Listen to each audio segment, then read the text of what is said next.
Good morning mga bossing. Good morning mga ka-white angel. 11:11. Good morning sa'yo, Aquarius. Ang reading na ito ay timeless reading. Kung kailan mo mapanood ang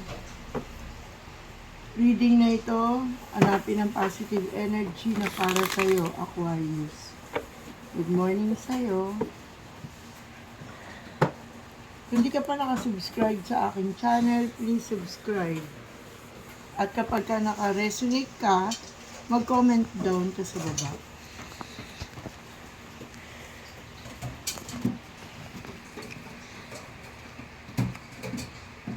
Ayon dito sa iyong mga cards, Aquarius,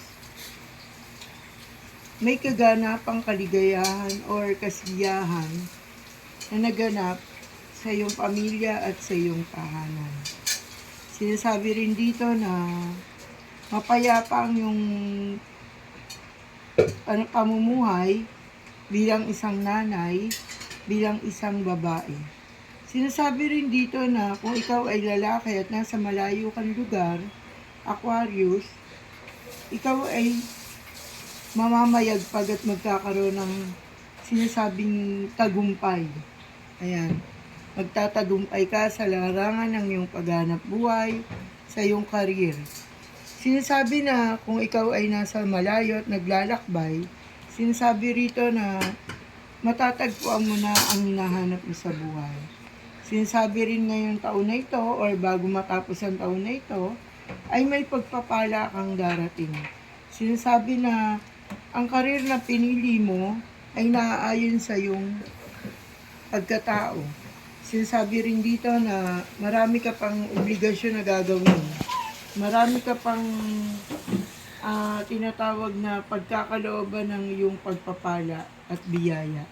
Sinasabi rin, Aquarius, sa huwag mong intindihin ang mga taong nasa paligid sa iyo na nagbibigay ng mga problema. Sinasabi rin dito na isang babae ang tumutulong sa iyo at patuloy siya nakagabay sa iyong mga paghahanap buhay or sinasabi na nakagabay siya para tulungan ka, umangat ka. Sinasabi rin dito na marami mang problema, marami mang hadlang sa iyong buhay, ay patuloy ka pa rin makikipagsapalaran. Sinasabi rin dito na ginagabayan ka ng ating mahal na Inang Birhen. Sinasabi dito na sa kabila ng marami kang pagdududa sa iyong minamahal, ay patuloy ka pa rin umaasa na magbabago ito. Sinasabi rin dito na meron ka nang gustong bitawan na sitwasyon. Meron kang gustong alisin na sa iyong buhay. Sinasabi rin dito na merong pagtitipong nagaganap o naganap na. Sinasabi na ang pagtitipong ito ay pampamilya at nagkaroon kayo ng pagkakaisa. Sinasabi rin dito na kung ano man ang iyong pinaplano ay magtatagumpay.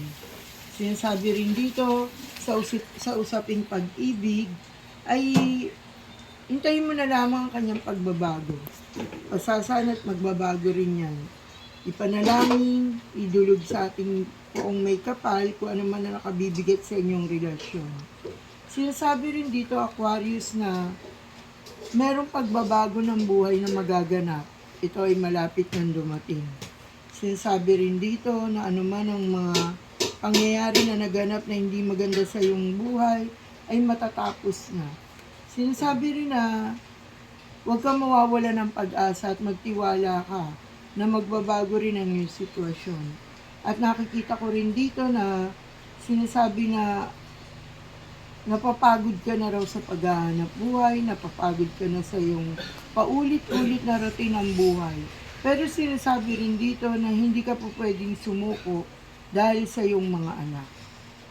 Sinasabi rin dito na magkakaroon ng masayang pambuhay, pampamilya. Sinasabi na ang buong mong pamilya ay sumusuporta sa iyo.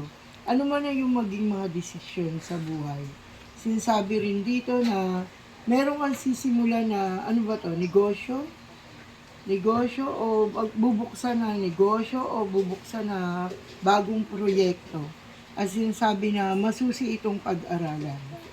Sinasabi rin dito na ang iyong mga anak, ang siyang magiging ilaw mo sa iyong buhay, sinasabing sila nagpapasaya sa iyo sa bawat araw. Sinasabi rin dito na bago matapos ang taong ito, ay marami kang pagpapalang matatanggap. Marami kang mga sorpresang magaganap at may mga opportunity na dapat mong tanggapin. Sinasabi dito na ang kalungkutan mo'y matatapos na. Sinasabi rin na ang iyong iniibig ay mananatili sa iyong piling at hindi kayo kailanman magkakahiwalay. Bye-bye Aquarius! Magandang umaga!